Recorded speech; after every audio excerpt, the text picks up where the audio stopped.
大家好，欢迎来到世界咖啡品牌频道。1511年，奥斯曼帝国的梅卡总督认为咖啡威胁到了他的权力，于是颁布了咖啡禁令。1623年至1640年，穆拉德四世认为咖啡、烟草和酒精会导致社会动荡和道德败坏，喝咖啡就会被扔进大海。17世纪中叶，威尼斯教会认为咖啡是撒旦的饮品，教会呢禁止喝咖啡。18世纪，腓特烈大帝担心呢咖啡会削弱啤酒的销量，颁布了著名的《咖啡与啤酒宣言》。18世纪末，古斯塔夫三世认为咖啡有害身体健康，进行了一项著名的咖啡试验，以此呢来说服人们禁止喝咖啡。进入到21世纪，咖啡因影响健康与否也还在争论不休。咖啡这个招黑的体制虽然呢在现代已有所改善，但是在历史中它的出现往往都伴随着大批的黑粉，引发了不少的历史趣闻。今天就让我们来聊聊咖啡在它发展的第一站奥斯曼土耳其被黑的过往。我们都听过呢关于咖啡与牧羊人的传说，先不管真相究竟如何，在15世纪左右呢，咖啡被传播到了阿拉伯半岛，特别是在也门地区被得到了广泛的种植和消费。也门的摩卡港也就成为了咖啡贸易的中心。从这里，咖啡被运往到中东和北非的各个地方。后来呢，两个叙利亚商人在奥斯曼帝国的伊斯坦布尔开设了第一家咖啡馆。当时的做法是咖啡生豆与绿豆和小豆蔻一起煮，然后呢装到杯子里，被称为呢嘎瓦或者是卡瓦。很快呢，咖啡馆就在城市中风靡起来。在16世纪的土耳其，社交活动主要围绕在集市、手工艺品店、茶馆、公共浴池、公共广场、宗教场所。由于信仰的关系，伊斯兰信徒呢是禁止饮酒的，所以当咖啡馆成为全新的娱乐场所，出现在生活场景里时呢，必然会出现支持派和反对派。支持派们自然高兴在漫长的一天里有一个既可以放松的喝点东西，又能唱歌跳舞随便表达自己的地方。反对派呢，通常都来自达官贵族和宗教人士。麦加神学院的保守派觉得咖啡有提神作用，喝了咖啡去祈祷不够虔诚。而奥斯曼土耳其的总督梅卡则认为呢，咖啡馆可能会成为密谋反对奥斯曼的地方，所以梅卡总督下令禁止咖啡，让咖啡馆关门大吉。这时是1511年，然而1524年，奥斯曼土耳其的苏丹苏莱曼一世便下令推翻咖啡禁令。可能连苏莱曼也没想到，一颗小小的咖啡豆竟然会影响着国运发展。梅卡的政策不仅没有解决问题，反而引发了人们的不安。人类需要娱乐，而且呢，咖啡实在是太受欢迎了。咖啡贸易带来的经济利益又是肉眼可见的。奥斯曼帝国通过控制也门、摩卡港，占据了咖啡的种植与销售。通过咖啡的出口贸易，在16世纪成为了强大的经济体。于是咖啡在断断续续地被镇压了13年后，又重新回到了人们的生活中。然而过了100多年后，奥斯曼帝国苏丹穆拉德四世再次颁布咖啡禁令，但这一次的禁止程度有些让人毛骨悚然，因为他宣布违反者会被立即处以死刑。据一些记载，穆拉德四世呢会乔装打扮一番，在伊斯坦布尔的街头徘徊，手里挥舞着一把100磅重的大刀。他发现任何从事非法活动的人，就会立即当街斩首。从16世纪到18世纪搞咖啡禁止运动的穆拉德绝不是第一人，但绝对是最残酷、最成功的第一人。在这些搞禁令的皇帝和宗教人士们中，很少有人像穆拉德这般暴力。他们会认为咖啡有轻微的致幻作用。说到这儿呢，简单插一嘴，肯定会有人产生疑问，致幻作用不应该是兴奋作用？我们要知道，在当时的16世纪，可没有人研究过咖啡因中毒的事情。轻微的咖啡因中毒就已经会有醉酒的症状，又考虑到当时的咖啡以煮的方式呈现，可见咖啡因的萃取率会非常的高，加上添加了各种香料，很容易让人们一杯接着一杯喝。于是轻微的咖啡因中毒可能会在当时呢成为普遍现象。于是在当权者眼里，咖啡就等同于酒，如麻醉剂一样的作用。让我们说回穆拉德4世的奥斯曼帝国。第一次禁令的时候虽然有13年的时间，但翻阅历史资料中，我们会发现这种镇压其实只是浮于表面，只是针对咖啡的销售和消费。事实上呢，你还是可以喝到的，即使被发现，最多被打一顿。然而100多年后的禁令似乎就有些疯狂了。这究竟是什么原因让穆拉德4世成为史上咖啡的头号黑粉呢？竟然对喝咖啡的人下达了如此恐怖的惩罚。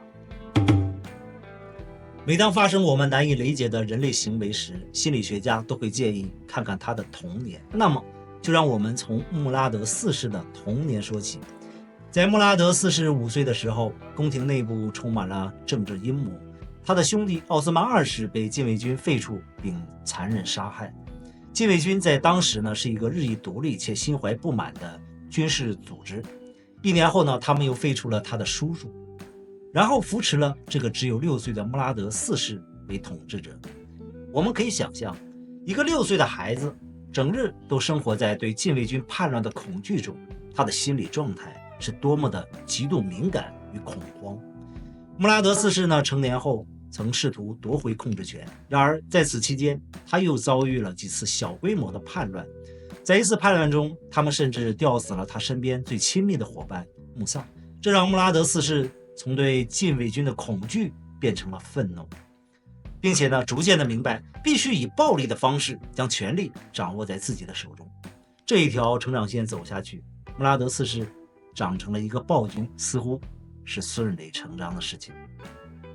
不仅如此，他还是一个臭名昭著的权力和秩序的狂热主义者。穆拉德4世知道复员或失业的禁卫军经常光顾咖啡馆，并利用此地策划政变。一些咖啡馆甚至会使用禁卫军的徽章作为招牌。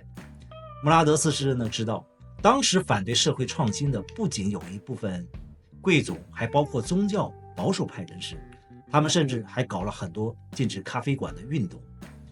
穆拉德4世呢，并不想在他还在位的时候再出现宗教的乱子，一个禁卫军就够他头疼了。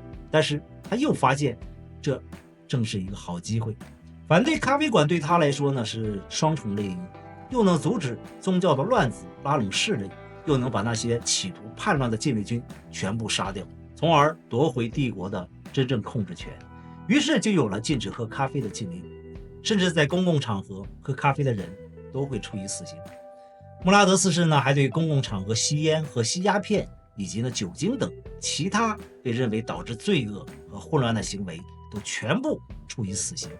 很多有关他可怕的故事中是这样形容的：他杀死犯有轻微罪行的士兵，半夜盲目发怒，半裸着跑到街上，杀死他遇到的任何人。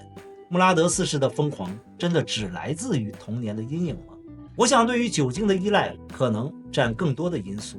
我们都知道，长期酗酒的人都会有暴力的倾向，更何况像穆拉德4世这般从小就在恐惧中生存，或许他早早就接触到了酒精和各种致幻剂，才能让他在恐惧中活下来，而没有像他的哥哥和叔叔那样被禁卫军早早的杀害。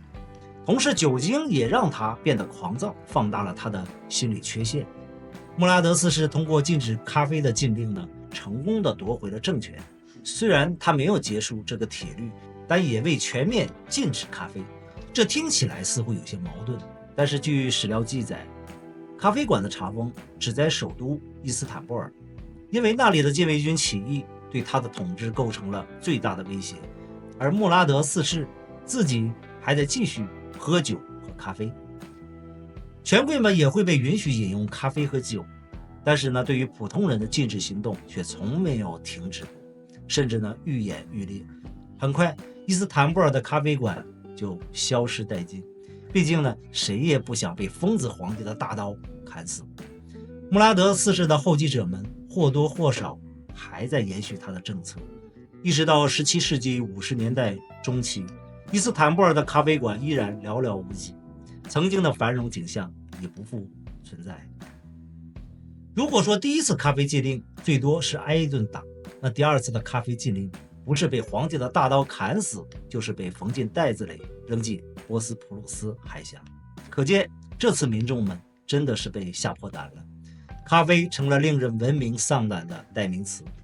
百姓们呢也真诚的祈祷，希望真主能看到他们的悔改。这场禁令革命，宗教保守派赢了，穆拉德四世也赢了。看来穆拉德呢并不是咖啡的头号黑粉，他只是巧妙地利用了咖啡，完成了自己的权力目的。其实呢，在咖啡馆出现的奥斯曼帝国之前，没有多少地方可供人聚会，尤其是跨越社会阶层，谈论家长里短，讨论国家大事。而清真寺提供的聚会场所以祈祷为主，自然不会容纳人们闲聊。酒馆不适合虔诚的穆斯林，顾客通常会和他们认识的人喝得酩酊大醉。从这呢，我们能看出16世纪的奥斯曼帝国是个阶层分明的社会形态。